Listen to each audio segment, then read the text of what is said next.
that could possibly hurt you. Because honest feedback, while sometimes uncomfortable, is the cornerstone of meaningful improvement. It's my pleasure to introduce our next speaker, who will share her own journey to handling feedback better. Please welcome Kelly Vedi with her speech, Thanks for the Feedback.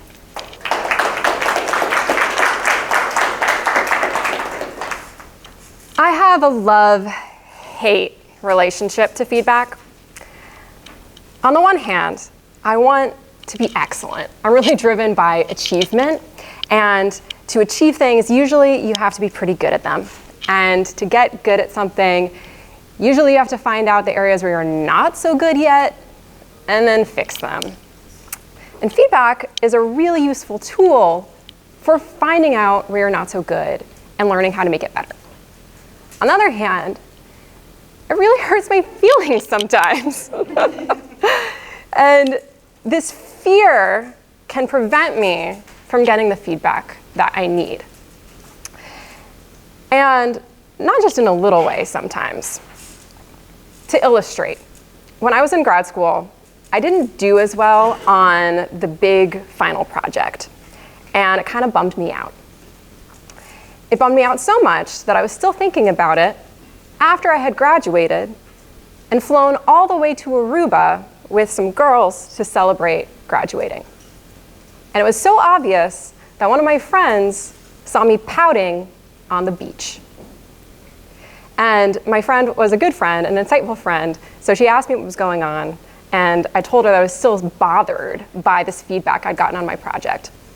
And because she was a good friend, she actually gave me some advice about this book I should read called Thanks for the Feedback, which is all about how you can receive feedback better. And then she went off on her windsurfing lesson and left me on the beach. So when I got back from Aruba, I bought the book, I read it, and I did find it helpful. And one of the things that I found helpful from it was this framework that said feedback isn't just one thing, it's actually three things. Feedback is a mixture of affirmation, coaching, and evaluation. ACE is how you can remember it. And learning that feedback was these three different things, it helped me sort of break down when I received different types of feedback, how to handle it a little bit better.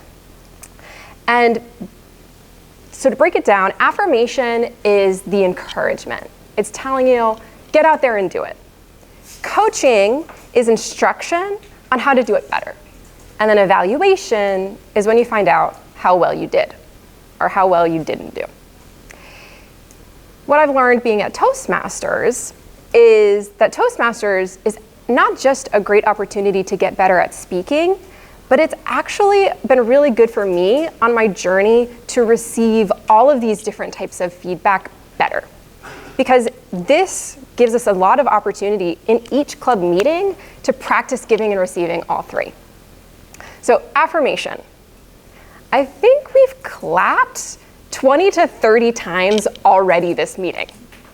This is a supportive club. So not just the clapping, but when people come up for table topics, the quiet urging for them to keep going till green. Afterwards, people coming up to you, telling you what a great job you did. People encouraging you to go ahead and get on that schedule. This club is filled with encouragement, and it's really helpful for me to be like, yes, I'm gonna go back out there, I'm going to keep trying. But something a little interesting happens. And I've heard it not just from me, but from others. After a while, affirmation isn't enough. I remember after one speech, Carmela was saying, you know, I'm like tired of the platitudes. I just want people to give me some constructive criticism. And that happens to most people. When we move out of this sort of beginner stage and into the expert stage, we're done with affirmation because it doesn't give us what we want, the route to how we improve. For that, we need to move from affirmation to coaching, which is the specific feedback on this is how you get better. And this club is full of great coaches.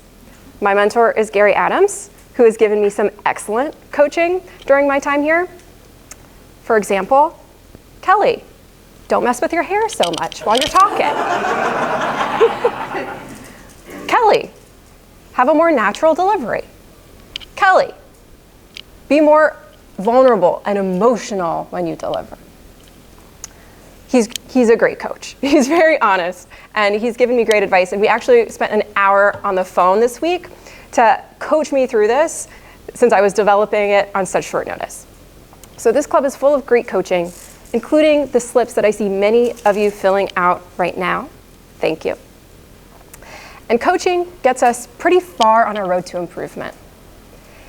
Sometimes I wish that that was all we needed, just affirmation and coaching. But there is a third type of feedback that we need, and that's evaluation.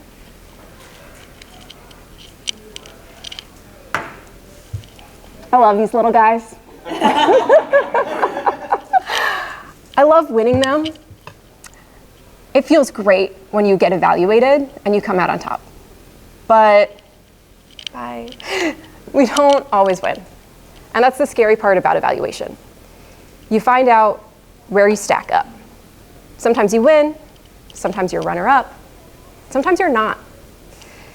And even though I do find it motivating to get evaluated and being told that I'm really, really good, sometimes I find it even more motivating to lose, because that gives me the motivation to get to where I need to be.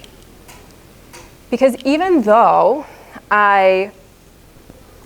part of me wants to labor under the delusion that I'm already great and I don't need any feedback, a much bigger part of me wants to be great in reality. And for that, I need feedback. But I'm still working my way through my journey of being able to receive feedback without that emotional ache. Carson. After my first icebreaker speech, I did get one of these. And I was floating on a sea of affirmation. People telling me what an amazing icebreaker it was.